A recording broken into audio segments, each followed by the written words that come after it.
eleito aqui. Sério? Sociologia. Justo. Teve uma eleição. Mais do que direito e sociedade, ou O Habermas? do Google, né? Direito e sociedade. Não, é mais, não. O Max Weber é mais, né? Não interessa, né, nas sociais. Não, mas porque o Max Weber existiu sem o Luhmann. O Luhmann não existiria sem o Max Weber. Vou tentar. Você pode ficar lá no... Aí. Vou tentar ser o mais sucinto possível, né? Bora.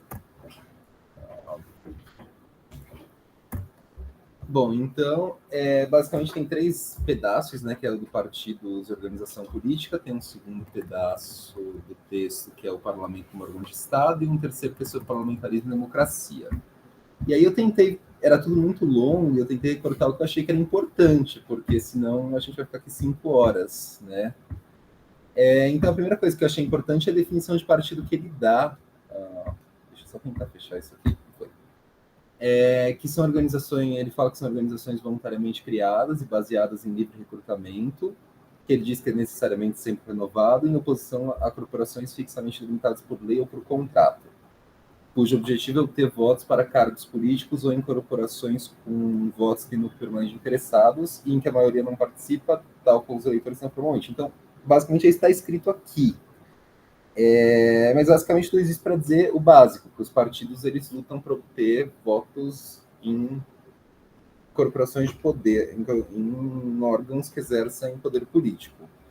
E aí ele fala, basicamente, uma questão que eu acho que é um pouco datada, não sei, porque eu nunca mais vi ninguém falando isso depois dos livros da primeira metade do século XX, que é uma discussão sobre a eliminação do partido, né? Que ele fala que o partido não pode ser eliminado, a não ser que se elimine a própria representação, mas que o partido sempre vai existir. E aí ele se opõe também a uma outra ideia já meio datada de parlamento profissional, que ele diz que não faz sentido porque o pertencimento a uma profissão formal não diz muito sobre a sua função econômica e social, e porque o parlamento profissional não resolveria, como dizem seus proponentes, as mazelas da luta partidária, mas só transferiria. Então aí ele traça algumas hipóteses, por exemplo, que os partidos surgiriam dentro dos próprios classes sociais que indicariam os representantes para o parlamento profissional, né? Aqui já falei. E aí ele também diz que o parlamento profissional seria um mercado para compromissos materiais sem orientação política estatal. Aí disso ele já pula para um outro assunto, e o livro é meio desorganizado, né? Porque ele vai pulando de assunto em assunto. Não tem muito sentido lógico. Ele fala umas coisas e aí ele se perde no meio e volta, e não volta nunca mais, enfim. O que não significa que o livro seja ruim, mas tem esse problema.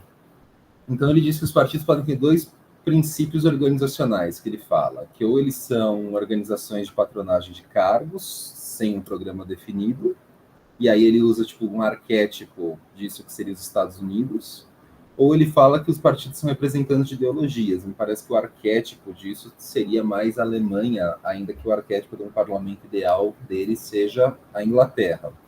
E apesar desses serem 2 tipos ideais, ele fala que em regra os partidos vão ser ambas as coisas.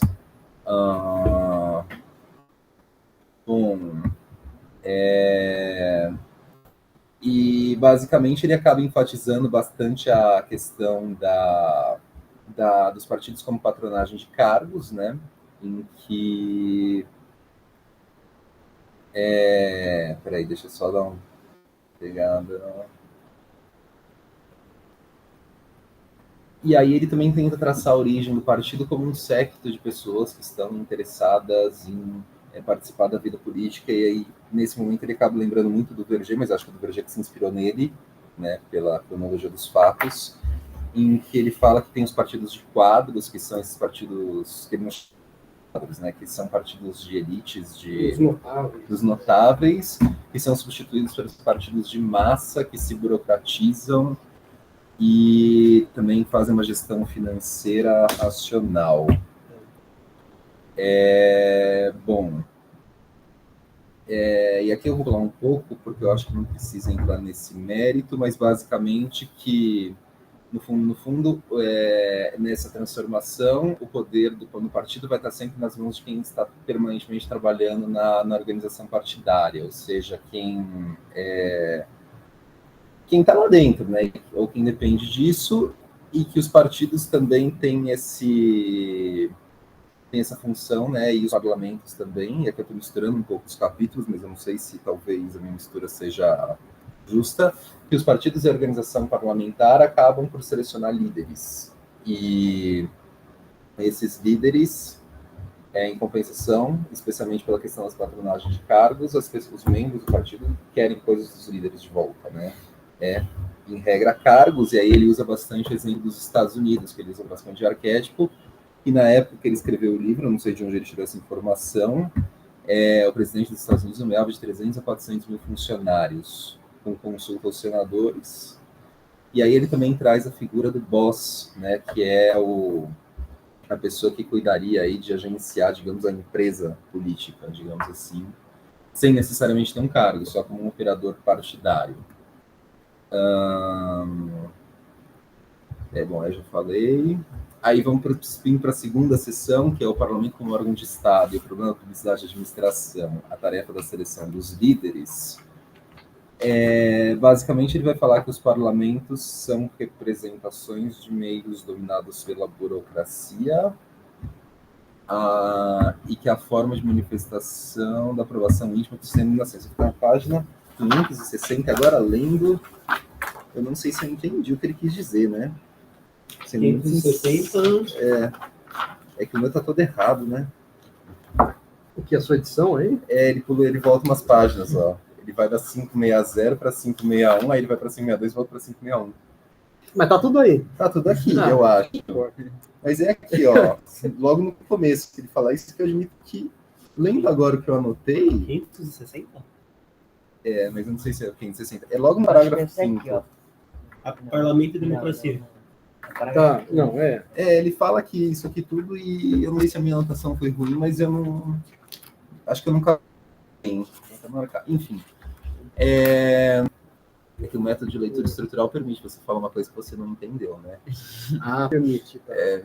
Mas eu vou descontar. Foi o que me disseram, Tá né? bom. Foi o que o chefe me disse. E aí ele disse que a participação política do parlamento ela pode ser negativa, que é basicamente quando o parlamento nega recursos, veta projetos de lei, o parlamento não veta, mas ele não aprova, né? Que é a mesma coisa. E basicamente quando o parlamento é oposto à burocracia, ou ela pode ser positiva quando o parlamento consegue que os dirigentes da administração tenham que ser recrutados nos seus quadros, ou precisem da sua confiança. E, bom, aí ele vai falar, fazendo bem um resumo, que toda luta parlamentar é uma luta não em torno só das divergências políticas, mas também por poder pessoal, e que essa luta demanda que a direção chegue a uma personalidade dotada das qualidades de líder e que os líderes são não a totalidade do parlamento, mas quem pode efetivamente exercer o governo. Então tem um traço cesarista, porque é uma pessoa que vai ser, de certa forma, aclamada. E que uma outra forma de luta parlamentar, que acontece principalmente no estado negativo, que no parlamento com participação política negativa, é quando a luta parlamentar é subalterna e os cargos são providos por funcionários ou contatos casuais, o parlamento tem que se conformar. Então, na prática, voltando para a assunto da patronagem de cargo, quando o partido não tem cargo, ele se torna hostil ao parlamento, e quando o partido tem cargo, ele participa, não necessariamente de forma eficiente.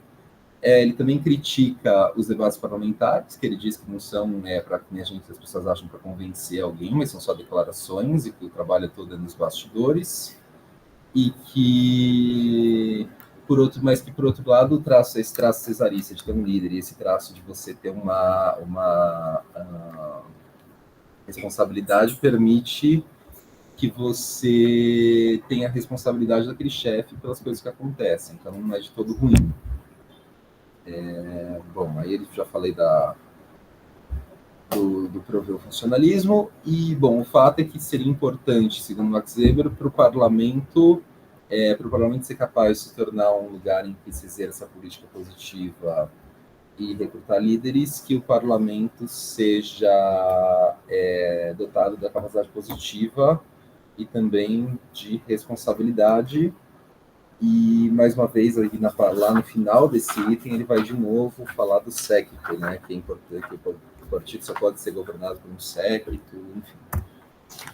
Aí a última seção chama Parlamentarismo e Democracia, que acaba sendo minha síntese, né? Então ele fala que a parlamentarização e a democratização não estão em uma relação de necessária reciprocidade, mas com frequência até mesmo oposição, porque no parlamento a lógica acaba sendo de um clube de notáveis, né, que decide as questões, enquanto a democratização segue a lógica do um homem um voto. Em seguida ele vai falar que nos estados industriais uma organização bipartidária é muito difícil por causa de uma diferenciação funcional, digamos assim, das pessoas, e também torna muito difícil uma organização como aquela organização dos partidos notáveis, baseada em latifúndios patriarcais, e, enfim, até pela própria burocratização e gestão financeira dos partidos.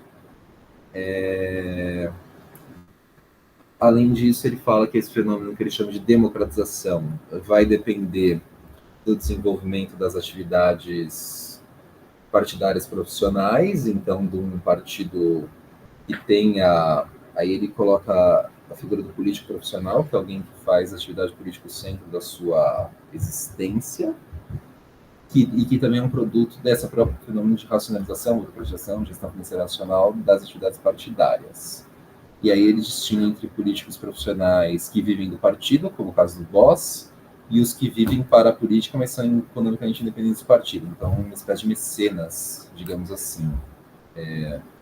Ainda que, ao contrário de um mecenas, seja envolvido, né, com a coisa, e acho que o mecenas deve só dar o dinheiro mesmo, acho que não é exatamente a mesma coisa. Enfim.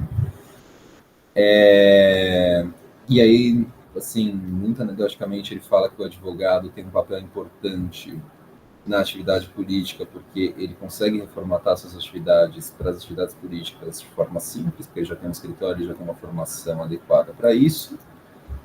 E, bom, aí ele pula para um outro assunto, que são os demagogos, que ele diz que a consequência dessa profissionalização da atividade política é que os demagogos são quem chega ao topo, porque no estado de massas, você tem as pessoas votando, você tem que ter alguém atraente. Mas ao contrário do que assim seria uma intuição comum que o demagogo é necessariamente ruim, o Max Weber vai falar que em todas as atividades, então na academia, nos oficiais militares, na burocracia, você tem pessoas que chegam aos postos sem ser necessariamente os mais qualificados, e que ao menos o demagogo está sujeito a um grande escrutínio, então tudo bem, né? Porque o demagogo é menos pior, digamos assim. O processo de seleção é pelo menos tão ruim quanto, né? Esse fato eu achei bem interessante, eu admito que eu não consegui refutar. 571, 573. Qual parágrafo? Ele quer grifar, ele quer grifar. Pega o meu, Tom. Cadê? É na 571, 572. Depois disso, ele vai criticar a ideia de uma democracia sem parlamento, porque ele vai falar que uma democracia sem parlamento não tem como existir, porque não tem como ter representação, não tem como ser democrático, então não é uma ideia que possa ser avançada com seriedade. É mais uma crítica para avançar a ideia de referendos e plebiscitos, mas que ele também tem algumas limitações, porque é uma questão de sim e não, e não prover necessariamente uma participação efetiva, né? Além de não prover uma possibilidade crítica da atividade dos funcionários. E aí, lá para o fim, ele vai falar dos plebiscitos, né? E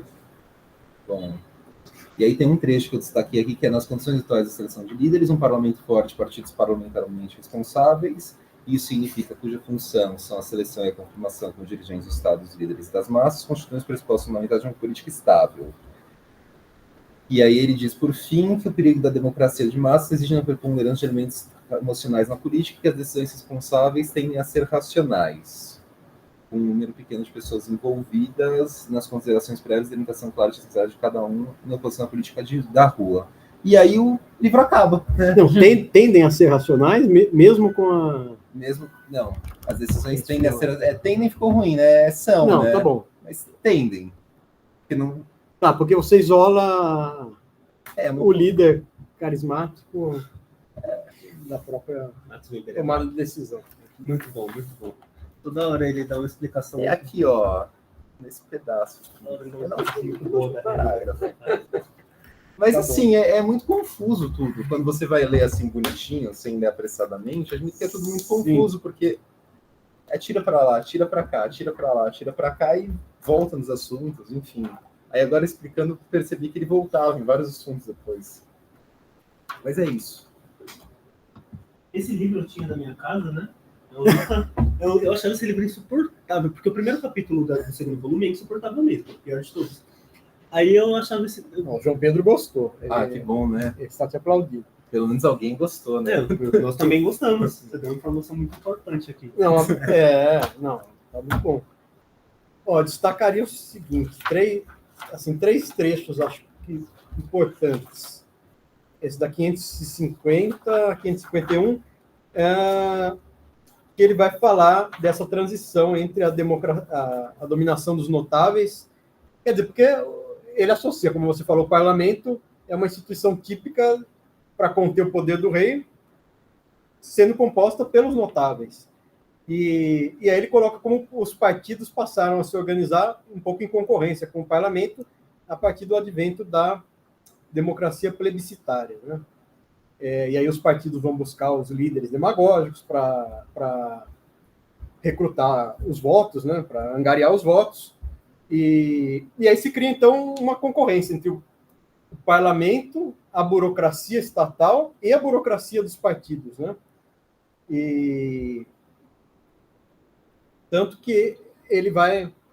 Então, isso a 550, 551, ele faz esse contraste entre o que era a dominação por notáveis e o que é a democracia plebiscitária, baseada nos partidos, que têm as máquinas que vão caçar os cargos na burocracia pública, né? Na 561, ele vai fazer o contraste de como essa democracia de massas, que se apoia nos partidos, acaba tirando do parlamento algumas das suas funções, principalmente a função do parlamento de selecionar os líderes políticos mais preparados, e não necessariamente o líder que sabe negociar no parlamento e que tem a sua experiência em comissões e tudo mais, vai ser o líder que vai ter votos. E aí ele fala bastante, eu não lembro se nesse trecho, eu acho que já no aula anterior, ele falava com muita assim, estranheza do sistema presidencialista, né, que deixa você eleger o chefe de Estado fora do parlamento. Pode ser alguém totalmente fora Eu acho que ele fala da seleção parlamentar, né? muito longe. Enfim, mas tem a ver com essa concorrência entre o parlamento e os partidos como quem vai selecionar o chefe da burocracia. E, por sua vez, a burocracia quer ela mesma selecionar corporativamente quem vai ser o dirigente daquele órgão, daquela autarquia, né? E aí, na 572, 3, ele vai falar aquilo que você destacou lá de que existe uma tendência cesarista na seleção do líder, em toda a democracia. Seja pelo plebiscito, e aí ele vai dar os dois exemplos da França, né? Do Napoleão, propriamente dito, que chegou ao poder por um golpe, mas depois teve seu poder confirmado por um plebiscito, e o Napoleão III, que por sua vez chegou pela via plebiscitária, mas depois teve que ser aceito pelo exército, né? Que é a principal burocracia estatal, principal parte da burocracia estatal, né? Enfim, aí ele fala aqui na 573 do antagonismo entre a seleção plebiscitária e a seleção parlamentar dos líderes. E foca muito no exemplo dos Estados Unidos, né? Para dizer como a seleção plebiscitária tem que ser organizada pelos partidos que vão caçar os cargos e que vão pegar um líder carismático para angariar os votos, e como era diferente a situação da Inglaterra, em que a seleção vinha já do parlamento, principalmente num ambiente assim pré-democrático, em que o parlamento era dominado pelos... Ele fala no momento, eu vou achar a página aqui, dos círculos de poder e propriedade, né? Que é uma boa expressão que ele usa aqui. Essa eu acho que eu não grifei. Essa é muito boa, eu vou achar. Eu grifei. É que tem uma parte que ele passa páginas e páginas falando de cada caso, né?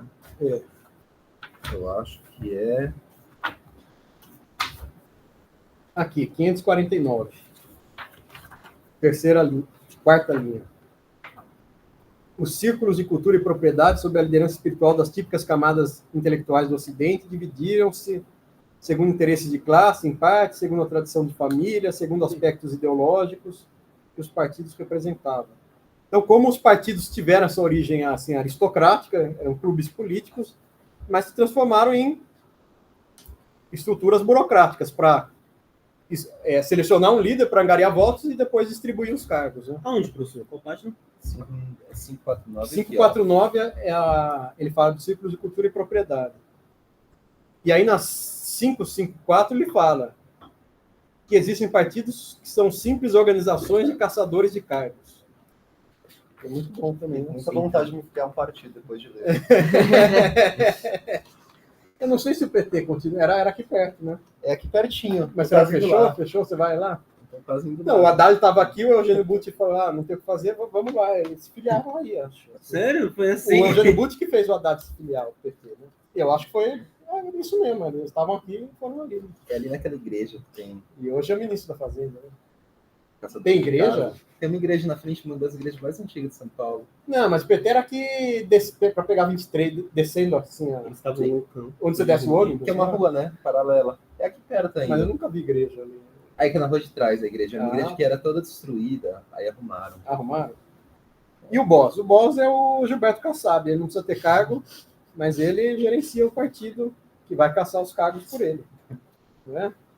Nossa, pior que ele ainda manda, né? É, então. Ele ainda manda e, tipo, a gente só por trás das câmeras agora. É o melhor jeito, né? E aí também É o boss. Ele é um dono de São Paulo. E aí é muito bom aqui que, então, além de falar disso daí que são organizações de caçadores de cargos, na 556 ele fala que o partido nada mais é do que uma empresa fortemente capitalista, que também busca obter lucros, que no caso são os próprios cargos. Né? Aí na 556, segundo parágrafo. E ele vai dizer que os próprios, aí, para concluir muito bem, ele vai dizer que os próprios sovietes tinham essa imagem bonita de que o povo vai promover a autogestão local. Na verdade, os próprios sovietes também se transformaram em empresas capitalistas, no sentido que eles tinham que recrutar uma burocracia profissional e serem muito eficientes. Que eles tiveram que aceitar tudo que eles... Tiveram que aceitar tudo que eles mais detestavam.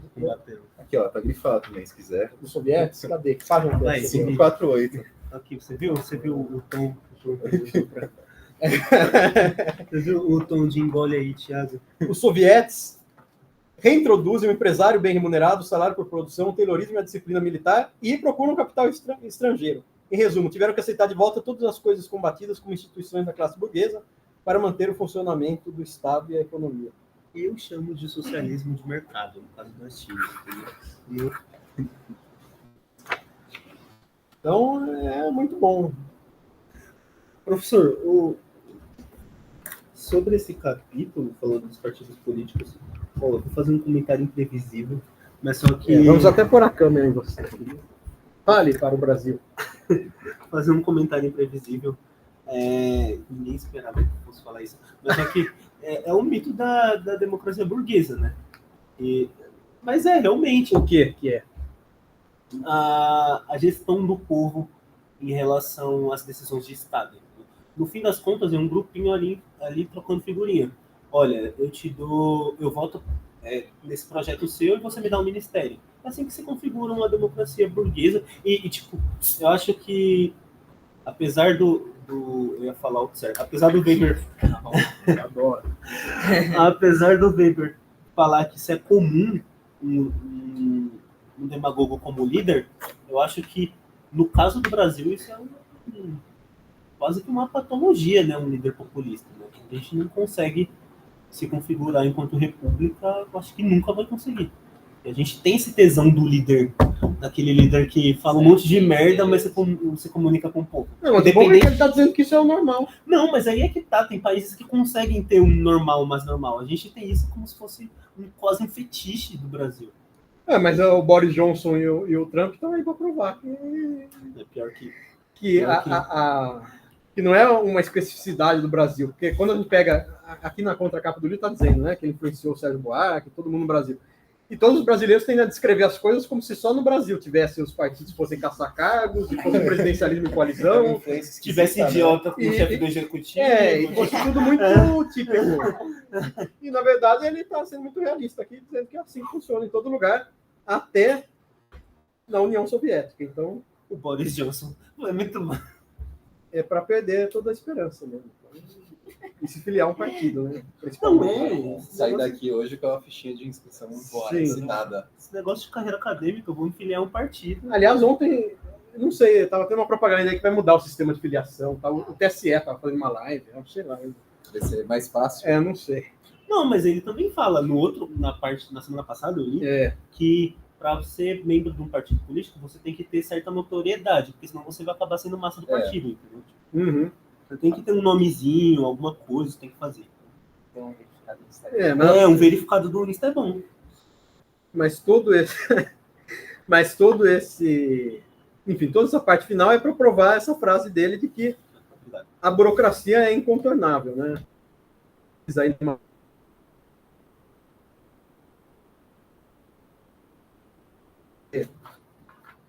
Seja no capitalismo, seja no socialismo, seja nos Estados Unidos, seja na Inglaterra, você tem a burocracia pública. Aí você tem o parlamento, era o sistema típico da Inglaterra, o parlamento selecionava quem vai ser o chefe da burocracia pública.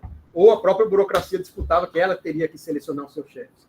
E aí surgem os partidos que nada mais são do que uma nova burocracia especializada em lotear a burocracia estatal. É só isso, né? Não tem mais nada.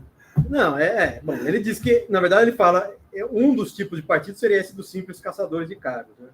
Os outros mais refinados têm um programa político e também querem os cargos, mas pelo menos elaboram um programa político que convence as pessoas que fazem grupos de estudos nas faculdades que eles têm alguma ideia além de caçar os cargos. Né? E as pessoas ficam debatendo, fazem seminário, quais são as ideias. Pra quê, né? Pra não Né? caçar cargo. E tem partidos que não têm as ideias e que só vão direto nos cargos. É mais prático, né? Não, mas aí é que tá, eu acho menos romântico. É mais prático, mas aí não tem toda uma Não, beleza. ele fala, o mais bonito é ter o programa e falar com as massas. A crítica ao Mas Centrão... de um jeito ou de outro eles vão... a intenção é a mesma. A crítica ao Centrão é essa. O Centrão tá lá, é uma fisiologia de Estado, tá lá só pra caçar cargo. Que partido Mas não tá é lá que pra... nem você nunca leu o Vitor Nunes Leal, que o coronel é uma figura incompreendida, porque o coronel consegue escola, água, posto de saúde. O coronel é o futuro do Brasil, não o passado. Aqui, ó, para atrair as massas... Isso é sério? Não nesses termos, eu exagerei um pouco. Esse é o mas prefácio dele, a novíssima edição. Mas assim, que o coronel é o futuro do Brasil é mentira, mas ele fala que o coronel é injustiçado, né? Que o coronel é uma figura. Ele não só se vale do Estado, ele complementa o Estado no que o Estado... Ele faz o trampo dele, né? Ele faz o Caramba, trampo dele. Você fez seu trampo. Numa explicação muito precisa. É só que não tem projeto nenhum. Professor Lucas, parabéns por dar aula. Aqui, ó, ele vai falar da Inglaterra. Na Inglaterra tudo era bonito, ó, era assim. A antiga organização do partido era meio negócio dos notáveis, meio empresa com funcionários e empresários. Mas para atrair as massas, tornou-se necessário criar um aparato gigantesco de associações de aspecto democrático, formar em cada bairro das cidades um comitê eleitoral, manter sem cessar em ação o empreendimento e burocratizar tudo rigorosamente. Isto é, contratar cada vez mais funcionários remunerados e intermediários principais com direito de cooptação, eleitos pelos comitês eleitorais locais, enfim. Na democracia de massa foi necessário criar um contato com o povo, mas isso não significa que diminuiu a burocratização, só aumentou. Porque não dá para depender das pessoas irem voluntariamente lá com a bandeirinha do partido, precisa contratar as pessoas. Quando o professor desligar essa gravação, eu faço um comentário que tá na minha mente. Sobre uma... Não, mas ninguém vai assistir. Não, mas é um comentário de quem tá muito perto, entendeu? Então é melhor... É tipo Faria, comentários assim. Ele nomeia tudo, mas não fala que eu... E aí, João, vai se filiar a um partido? Não pense nisso não, professor. Por enquanto, não. Ninguém mais quer ser caçador de cargos aí. E é bem melhor ser de um partido do que ter um cargo público, tipo juiz, porque senão o Flávio Dino não teria saído da magistratura para se candidatar. Bem melhor ser político. A única coisa do Brasil que é bom é ser político. De resto é tudo bom, mano. Coloca o assessor pra trabalhar. Não, uma boa conclusão para a vida, velho. É uma conclusão interessante. Estava um livro bastante teórico e você vê que tem dicas para a vida. Então... Não vê quem não quer, né? Não vê que não vê que não Preço quer. da Não são as massas politicamente passivas que geram o líder, mas o líder que reúne o séquito e conquista as massas mediante a demagogia. É assim em toda a ordem estatal, por mais democrática que seja. Mas aí ele fala também que os partidos sucumbem à burocratização de maneira semelhante ao aparato estatal. E depois tem dificuldade também de gerar líderes, os partidos. E isso é uma verdade também para o Brasil. Porque o partido tem um líder, aí eles formam toda aquela burocracia e aí não surge mais nenhum líder dentro do partido. Bem, esse DP morreu assim. Aí o Especialmente líder quando tem morre. um líder no partido, né, que não deixa crescer outro no lugar, né? Então, Mas de qual dos dois você tá falando? Não, tem um líder que ele gera filhotes, né? Tem um que ele tem 5 filhotes. Ah, não, mas são filhotes mesmo, né? Herdeiros, assim, políticos. Agora tem outro que não Uma gera monarquia. ninguém, né? E quando tem um, ele manda pra STF, assim. Vai lá pra STF realizar seu sonho. Olha que oportunidade que eu te dou. não, mas ficou interessante o final do livro, vai. Não, isso Não estava prometendo chegar a um ponto tão interessante. Então, assim, né? Dá pra dar de autoajuda, né? pra mim isso daqui é um guia pro estudante de direito. Mas é totalmente realista. E aí, quando a gente lê as coisas do Certo. Brasil, parece que é só aqui que funciona dessa forma. Né? O resto Aí você do- fala, tá aqui há 200 anos, ele é alemão, o que você quer? Por isso que Não vai todo ser mundo odeia o Weber. Ele é muito. Ele é tipo nítido pra gente, entendeu? Toma a realidade aí, engole e chora. Não é, então a realidade é essa, vai lá e cria a sua realidade mesmo. Isso aqui é a realidade, essa chora. É, tipo. Chora ou se fica num partido, você escolhe. Sim. São as duas. Bom, mas aí a gente tem que lembrar que ele estava lá no começo, ele estava na República de Weimar lá ainda antes da chegada do Hitler, né? Tanto Que foi o líder que chegou e rompeu com o parlamento e capturou toda a burocracia para o partido nazista, né? Eu acho que Então é interessante a análise dele no contexto histórico, né? Dele identificar essa emergência dos líderes carismáticos e na Alemanha tem acontecido justamente isso. E o líder carismático chegou a tal ponto que ele fechou o parlamento e o partido tomou conta do Estado. Né? Esse é o perigo. Eu acho que o objetivo de todo líder demagogo é esse. É, tipo, no fim das contas, independente de. Eu coloquei um livro aqui no Drive que ele analisa isso. É um autor brasileiro. Mas então vocês acham que Deixa eu achar. a demagogia se converte em totalitarismo? É isso? Sim. Eu acho. Não, para o Weber não, é essencial para a democracia. Weber não, mas... Na área de. Ele disse que o grande demagogo era o Péricles, né? Que é o mas isso é protótipo errado, da né? democracia. Mas foi antes de sair do Exalta que. Não, Não coloquei. Deixa eu ver se eu coloquei. eu fiquei assim por um segundo. Mas o Péricles de fato é um demagogo, né? Não dá pra- Não coloquei o livro aqui, mas é... Eu ia falar na Hannah Arendt. Só que aí o Antônio infarta. Você tá Hannah Arendt. Ele excluiu o Hannah Arendt do. Pode falar. Segundo Marcelo Neves, Hannah Arendt é um blá blá blá blá idiota. E ele falou isso numa palestra lá. Menos, não pode falar, porque às vezes alguém pesquisa a mulher, não pode falar. Todo mundo odeia a Hannah Arendt porque ela fala uma parte Não, que não é achei. verdade. Era amiga do Heidegger. É um brasileiro. Deixa eu ver se eu acho o nome dele. Você gosta dela? Cara, eu gosto. Eu acho ela da hora, porque tem umas coisas que ela. João, pode falar. E assim, ela tem, na verdade, toda uma obra. Esse último capítulo, o Weber fala sobre a dificuldade dos partidos em gerar líderes. Isso guarda alguma relação com o que ele diz no livro A Política como Vocação? Qual é a proposta dele nesse livro? Não, eu acho que a gente podia relacionar isso, porque na política como vocação ele volta um pouco com aquela ideia do viver para a política e viver da política, né? E como ele está falando da burocratização, e tem um trecho que acho que a gente não chegou a discutir aqui, que ele fala da burocratização do carisma. E a gente poderia relacionar isso com um partido. Quer dizer, o partido depende de um líder carismático. mas o próprio partido vai se burocratizando a um tal ponto que ele perde a sua grande fonte de existência, né? que é o líder. Quer dizer, o líder carismático não é criado pelo partido, ele cria o partido. E porque o líder carismático, no fundo, é muitas vezes aquele que vive para a política também. É aquele que tem a vocação da política, mas atrás dele tem um monte de gente que vive da política. E aí o partido acaba reproduzindo as pessoas que vivem da política, que são os caçadores de cargos, e não consegue criar o líder, né? O partido depende do líder, mas tem dificuldade de criar o líder, e ele vai, de certa forma, demonstrar que um apreço maior pelo parlamento, dizendo que o parlamento tinha classicamente o papel de selecionar líderes mais preparados. Mas numa democracia de massas, nem sempre a seleção parlamentar coincide com a seleção do povo, né?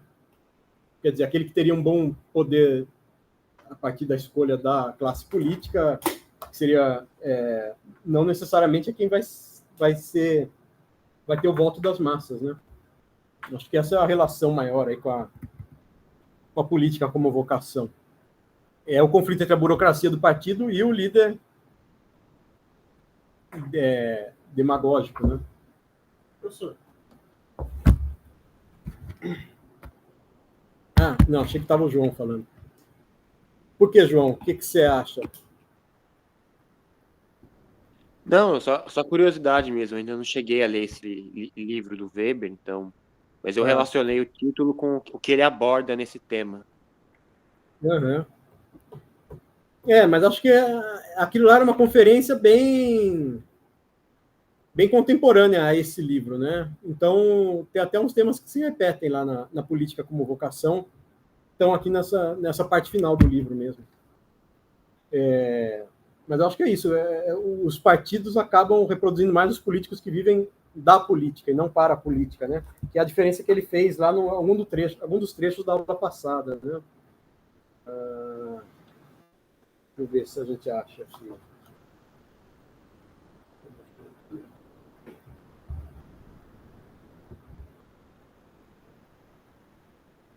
Aqui, 534, último parágrafo. Há duas maneiras de fazer da política uma profissão. Ou se vive para a política, ou então da política. Aí ele fala, é claro que também quem vive para a política também tira uma parte dos seus meios materiais da política, mas é aquela pessoa que tem alguma causa para defender publicamente, né? Não é alguém que está só caçando um cargo público. Acho que esse é o trecho mais próximo do que ele vai desenvolver nessa palestra, né? Que era a política como vocação. Professor, eu vejo que, falando dos partidos políticos e do líder carismático, que os partidos políticos até o início do século XXI, eles tinham muito poder sobre candidatura e na narrativa política. Os políticos eram inerentes aos partidos políticos.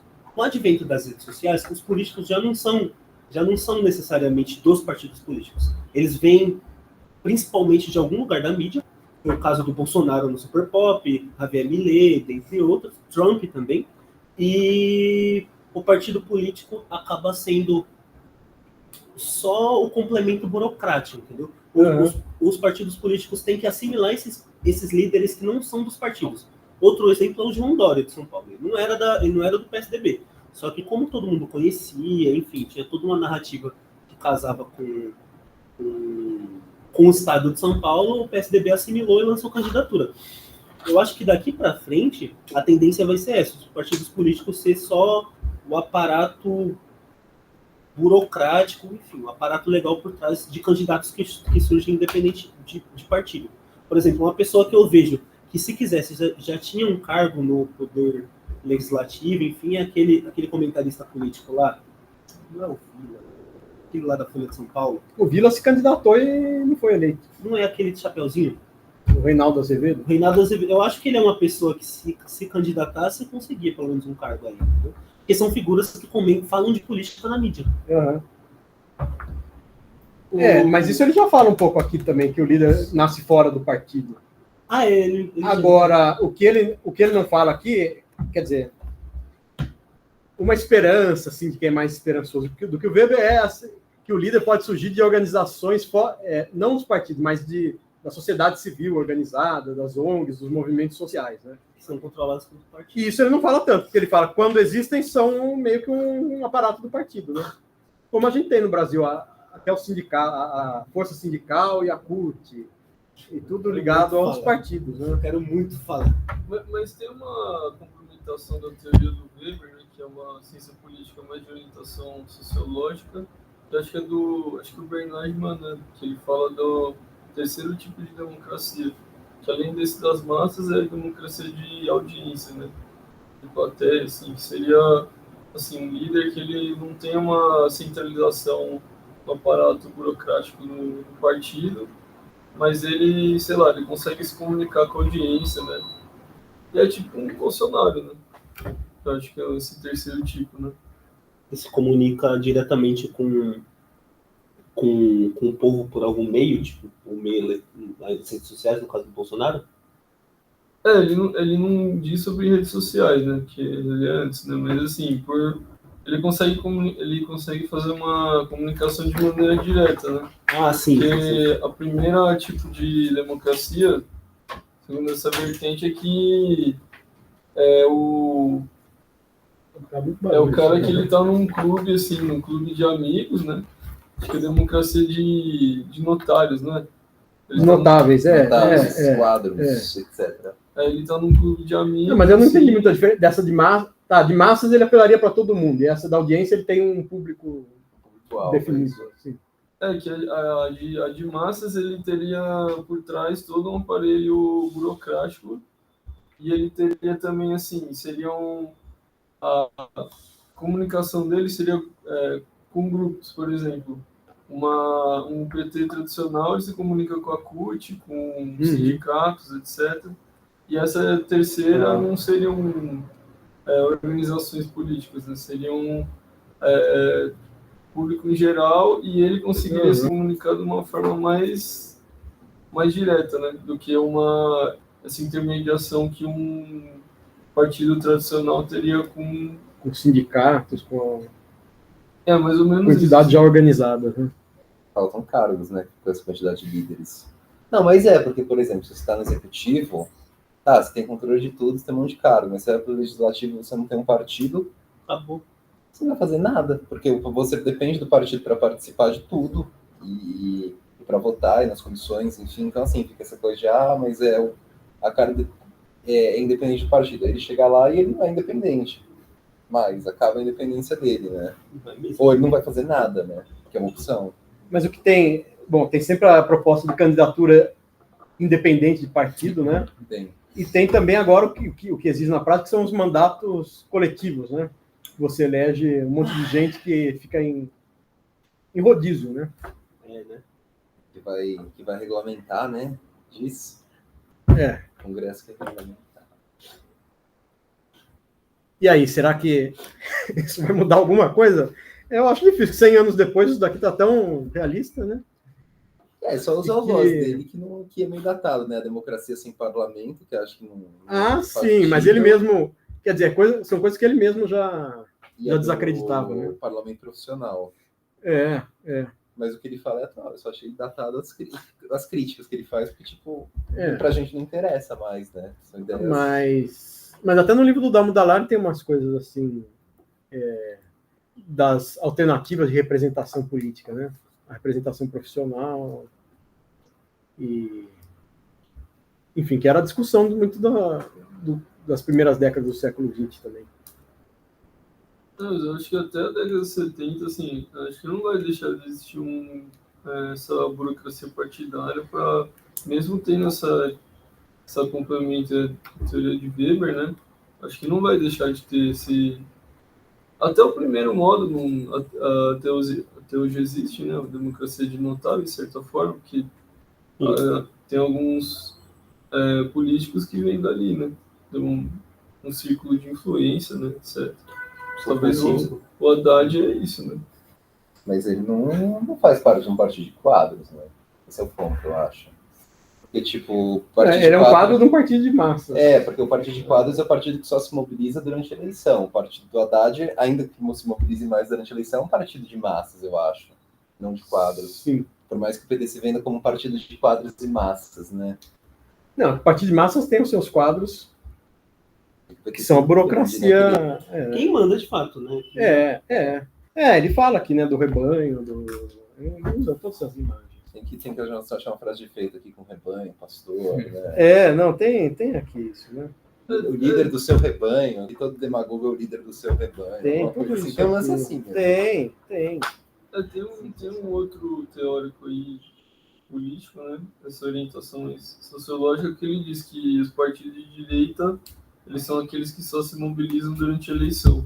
Ele diz que ele tem uma... Desculpa, foi muito... Mas acho que um pessoal, por exemplo, ele tem uma estrutura, em vez de ser mais hierarquizada, é mais assim, é menos hierarquizada e mais discussão, né? Mas assim, você questionou. Tá bom, posso interromper a gravação aqui. Eu vou interromper a gravação porque o Thiago quer muito falar. Professor, Só tá o João ouvindo aqui, mas ele pode gravar lá. Essa parte tudo bem. Não, vamos interromper, então vamos fazer um fechamento aqui. Está concluída a nossa discussão, mas nós vamos continuar agora com o depoimento